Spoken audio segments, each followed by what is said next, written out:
കഷ്ടതയോ പല പട്ടിണിയോ ഉണ്ടായിടട്ടെ, പ്രതിഫലമേറ്റം പെരുകിയിടും ഭാഗവാസികളെ.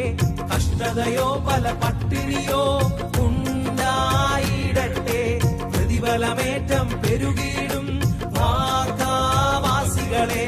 പ്രതികൂലത്തിൻ കാറ്റുകളാൽ ക്ഷീണിച്ചിടരുതേ, മശിഹാരാജൻ നിൻ കൂടെ ബോട്ടിൽ ഉണ്ടല്ലോ.